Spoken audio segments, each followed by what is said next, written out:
കൊച്ചിയിൽ നടിയെ ആക്രമിച്ച കേസിൽ ജാമ്യത്തിലിറങ്ങിയ പ്രധാന പ്രതി പൾസർ സുനിയുടെ തുടർ നീക്കങ്ങൾ പ്രോസിക്യൂഷനെ ആശങ്കപ്പെടുത്തുന്നുണ്ട്. കടുത്ത ജാമ്യ വ്യവസ്ഥകളുണ്ടെങ്കിലും പൾസർ സുനി സ്വാധീനിക്കപ്പെടുമോ എന്നതാണ് പ്രധാന ആശങ്ക. മൊബൈൽ ഫോൺ ഉപയോഗിക്കുന്നതിലുൾപ്പെടെ കടുത്ത നിയന്ത്രണം ഏർപ്പെടുത്തിയാണ് സുനിക്ക് വിചാരണ കോടതി ജാമ്യം അനുവദിച്ചത്. റോഷിപാൽ നൽകും വിശദാംശങ്ങൾ. റോഷിപാൽ, കടുത്ത നിയന്ത്രണങ്ങളുണ്ട്. ഈ മൊബൈൽ ഫോൺ ഉപയോഗിക്കുന്നതിലടക്കം, മാധ്യമങ്ങളോട് സംസാരിക്കുന്നതിലടക്കം വലിയ രീതിയിലുള്ള നിയന്ത്രണം തന്നെയുണ്ട്. പക്ഷേ ആശങ്കപ്പെടുത്തുന്നത് പൾസർ സുനി ഇറങ്ങിക്കഴിഞ്ഞാൽ അത് പൾസർ സുനിയുടെ ഈ തുടർ നീക്കങ്ങൾ തന്നെയാണ് പ്രോസിക്യൂഷനെ ആശങ്കപ്പെടുത്തുന്നത്, അല്ലേ?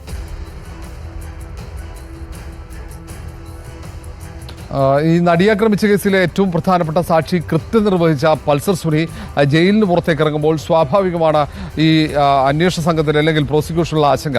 കാരണം നേരത്തെ സുപ്രീം കോടതിയിൽ അല്ലെങ്കിൽ മറ്റു കോടതികളിൽ പൾസർ സുനിയുടെ ജാമ്യ ഹർജി വന്നപ്പോൾ സർക്കാർ ഉന്നയിച്ച പ്രധാനപ്പെട്ട കാരണങ്ങളിലൊന്ന് പൾസർ സുനിയുടെ ജീവന് ഭീഷണിയുണ്ട്. കാരണം ഈ കോടതി നടപടികൾ പൂർത്തിയായിട്ടില്ല, വിചാരണ തുടരുന്ന ഘട്ടമാണ്.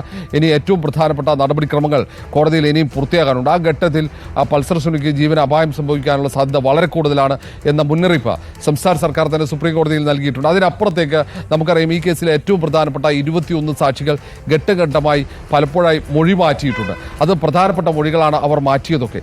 അങ്ങനെ കേസിൻ്റെ നടത്തിപ്പിനെ പോലും പ്രതിസന്ധിയിലാക്കുന്ന മൊഴിമാറ്റം നടന്ന ഒരു കേസാണ്. അങ്ങനെ ഒരു പ്രത്യേകതയുണ്ട്. ഒപ്പം രാജ്യത്തെ ആദ്യത്തെ കൊട്ടേഷൻ ബലാത്സംഗ കേസ് എന്ന മറ്റൊരു പ്രത്യേകതയുണ്ട്. അങ്ങനെയുള്ള ഒരു കേസിൽ സ്വാഭാവികമാണ് ഈ പ്രതി വീണ്ടും സ്വാധീനിക്കപ്പെടാനുള്ള സാധ്യത.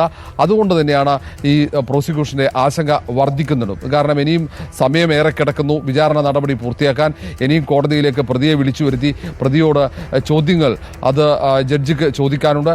അങ്ങനെയുള്ള ഒരു ഘട്ടത്തിൽ ഈ പ്രതി പുറത്തു നിൽക്കുന്നത് ഏതെങ്കിലും തരത്തിൽ സ്വാധീനിക്കപ്പെടാനുള്ള സാധ്യതയുണ്ടോ? കാരണം ടെലിഫോൺ വഴി ഈ മറ്റു പ്രതികളെ, സാക്ഷികളെ ബന്ധപ്പെടാൻ യാതൊരു തരത്തിലും സാധിക്കില്ല. അങ്ങനെ ബന്ധപ്പെട്ട് കഴിഞ്ഞാൽ അത് തെളിഞ്ഞാൽ മാത്രം ഈ പ്രതിയുടെ ഈ ജാമ്യം അത് തള്ളും. വീണ്ടും ജയിലിനകത്തേക്ക് പ്രതി പോകേണ്ടി വരും. പക്ഷേ എങ്കിൽ പോലും ഇതിനുള്ള സാധ്യത തള്ളിക്കളയാൻ കഴിയില്ല. നമുക്ക് മുന്നിലുണ്ട് ഈ കേസിലെ പ്രധാന പ്രതി ഗൂഢാലോചനയുടെ നേതൃത്വം നൽകിയ ദിലീപ്.